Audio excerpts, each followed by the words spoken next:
આગળનો અધ્યાય પુરુષોત્તમ માસની કથા કદરી બ્રાહ્મણની કથા છે। સુતજી કહે છે, હે ઋષિ મુનિઓ, તમને કથા આગળ કહું છું। રાજા દળધન્વાએ મહર્ષિ વાલ્મીકી પુરુષોત્તમ માસની કથા કહી, તેમને આશીર્વાદ આપી વિદાય કરી। પછી રાજાનો વૈરાગ્યના વિચારો આવ્યા લાગ્યા। તેમણે પોતાની રાણી ગુણસુંદરીને કહ્યું, આ સંસાર અસાર છે, આમાં કંઈ જ છે નહીં। મનુષ્ય કોઈ જાતનું સુખ નથી। આ દેહ તો આપણો ક્ષણભંગુર છે, આજે છે ને કાલે નહીં હોય। હું વનમાં જઈ પુરુષોત્તમ ભગવાનની ભક્તિ કરવા માગું છું। પતિની વાત સાંભળી પત્નીને પણ આનંદ થયો, પણ તે તેની સાથે જવા તૈયાર થઈ। રાજા પુત્રને કારભાર સોંપી પત્ની સાથે વનમાં પણ કુટીર બાંધી રહેવા લાગ્યા। પુરુષોત્તમ માસ આવતા તેમને ભગવાનનું પૂજન કરી નિયમોનો સંકલ્પ કરીને વ્રત ચાલુ કર્યું। પુરુષોત્તમ માસ પૂરો થતાં બંને વ્રતનું ઉદ્યાપન કર્યું। આ વખતે વિષ્ણુ ભગવાનના પાર્ષદો આવીને પતિ પત્નીને વિમાનમાં બેસાડીને વૈકુંઠ લઈ ગયા। ભગવાન નારદજીને ઉદ્દેશીને કહેવા લાગ્યા, આ માસના વ્રતનો મહિમા અપાર છે, એને કહેવા હું શક્તિમાન નથી। હજારો જન્મના તપથી જે ફળ મળતું નથી તે અધિક માસના સેવનથી મળે છે। મનુષ્યની તો ક્યાં વાત કરીએ। વાંદરાએ અધિક માસમાં અજાણતા 3 રાત્રિ સુધી સ્નાન કરેલું, તેથી તે પણ નિષ્પાપ થઈ ગોલોકને પામ્યો હતો। આથી કરીને નારદજીએ નારાયણ ભગવાન સમક્ષ કહ્યું કે આ વાનરે કેવી રીતે વ્રત કર્યું અને કેવી રીતે મુક્તિ મેળવી, એણે ક્યાં ગાડી સ્નાન કર્યું, તે કોણ હતો, આદિ વિગત મને સવિસ્તાર બતાવો પ્રભુ।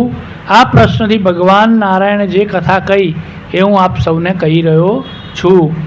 કેરળ દેશમાં ચિત્ત શર્મા નામનો બ્રાહ્મણ તે ઘણો લોભ્યો, આથી કરી લોકો તેને કદરી કહી બોલાવતા। એની પાસે ઘણું ધન હતું, પણ તે સુખેથી ખાતો નહીં, સારા વસ્ત્રો પણ પહેરતો નહીં, ભગવાનની પૂજા કરતો નહીં, ધર્મ કાર્યમાં કોઈ જાતનું દાન કરતો નહીં। તેણે પોતાનું ધન જમીનમાં દાટી રાખ્યું। નવું જે ધન આવતું તે પણ જમીનમાં દાટી દેતો, ભિક્ષાવૃત્તિ કરી પોતાનું ગુજરાન ચલાવતો। લોભિયાપણાને લીધે લોકો તેને ભિક્ષા આપવાનું પણ ટાળતા હતા। આથી એક દિવસ નગર બહાર આવેલા બાગમાં માળી તરીકે રહ્યો, ત્યાં ઝૂંપડી બાંધી રહેવા લાગ્યો। તેણે બાગને લગતું બધું કામ શીખી લીધું। બાગના માલિકે હવે નગરમાં રહેવાનું રાખ્યું। હવે બાગને લગતા બધા કામની જવાબદારી ચિત્ર શર્મા ઉપર નાખી દીધી। આનો ખોટો લાભ તે લેવા લાગ્યો। ફળો થતાં તે પોતે વેચી ખાતો, નાણાં ઊભો કરતો ને બાગના માલિકને પખવાડી હિસાબ આપતો। ત્યારે અટ્ટમ સટ્ટમ સમજાવી ચિત્ર શર્મા તેને ખાલી હાથે પાછો કાઢતો। એક વખત તે ઘણો માદો પડ્યો અને મૃત્યુ પામ્યો। યમદૂતો યમરાજ પાસે લાવ્યા। યમરાજના ચોપડામાં જમા પાસામાં કંઈ ન હતું, પરંતુ તેના ઉધાર પાસામાં બધું બહુ જ હતું। એને યમરાજે પ્રેત યોનિમાં નાખ્યો। ફળોની ચોરીનો અપરાધ બદલ 1000 વર્ષ સુધી તે વાનર યોનિમાં નાખ્યો। મેનાવ્રતની કથા આજના દિવસની છે કે કૈલાસ પર્વત ઉપર પાર્વતી દેવી બેઠા બેઠા વિચારમગ્ન છે। ત્યાં બ્રહ્મર્ષિ વશિષ્ઠના પત્ની અરુંધતી આવ્યા। તેમને જોઈ પાર્વતીજીએ કુશળતાના સમાચાર પૂછી આવવાનું કારણ પૂછ્યું। ત્યારે અરુંધતી બોલ્યા, માતાજી, આપની પાસેથી 12 માસના તમામ પવિત્ર વ્રતનો મહિમા મેં જાણ્યો છે, તેની વ્રત વિધિ પણ સારી રીતે જાણી છે, પણ હજુ સુધી આપે મને પુરુષોત્તમ માસના વ્રત વિધિ અંગે કંઈ કહ્યું નથી। તો કૃપા કરીને મને જણાવો કે મારે પવિત્ર ગણાતા પુરુષોત્તમ માસમાં શું કરવું જોઈએ। સતી અરુંધતીની વાત સાંભળી પાર્વતી બોલ્યા, તમારે પુરુષોત્તમ માસના વ્રત વિશે જાણવાની જિજ્ઞાસા છે, તો હું તમને એ અંગે વ્રત વિધિ અને તથા તેનો મહિમા જણાવું છું। કેમ કે આ વ્રતથી અખંડ સૌભાગ્ય, સંતતિ, સંપત્તિ, સમૃદ્ધિ આદિ પ્રાપ્ત થાય છે। હે માતા, પહેલાં મને એ વ્રતનો મહિમા સમજાવો। પાર્વતીજી કહેવા લાગ્યા, એક દિવસની વાત છે, હું ને શિવજી સોગટાબાજી રમી રહ્યા હતા। એ સમયે મારા માતા મેનાવતી પધાર્યા। મેં સોગટાબાજી પડતી મૂકીને મારા માતાજી મેનાવતી સાથે સુખ દુઃખની વાતો કરવા લાગી।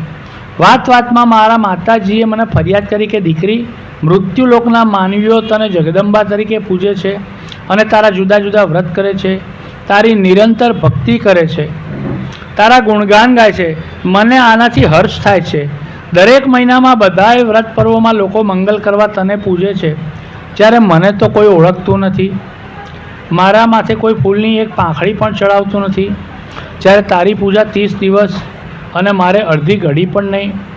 માતાજીના વચન સાંભળીને એમણે પુરુષોત્તમ માસનો મહિમા જણાવી, વ્રત વિધિ જણાવી અને એ વ્રત કરવા કહ્યું.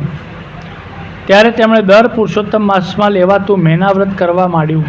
અરુંધતી કહે, માતાજી, મને પણ પુરુષોત્તમ માસના મહેના વ્રતની વિધિ બતાવો.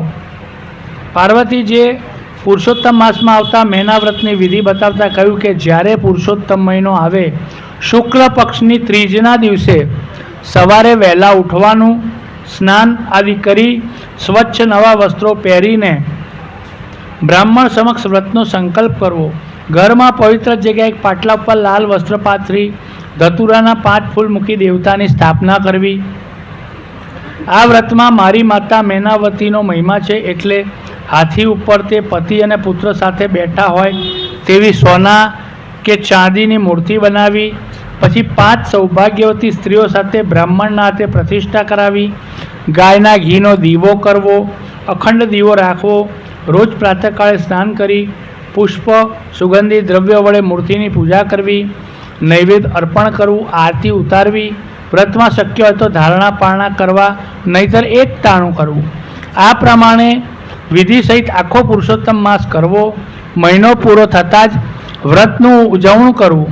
છેલ્લે મૂર્તિનું પૂજન કરી બ્રાહ્મણોને સજોડે જમાડી દાન દક્ષિણા આપી રાજી કરી વિદાય કરવા. આ દિવસે યથાશક્તિ દાન કરવું.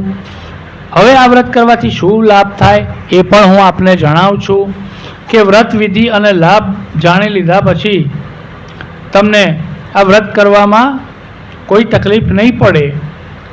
આ વ્રત કરનાર સ્ત્રીનો ચૂડી ચાંદલો અખંડ રહે છે, તેની ગરીબાઈ ટળે છે, સંતાપ દૂર થાય છે, સુખ શાંતિ અને સમૃદ્ધિની પ્રાપ્તિ થાય છે, કુટુંબમાં વ્રત કરનારના માન વધે છે.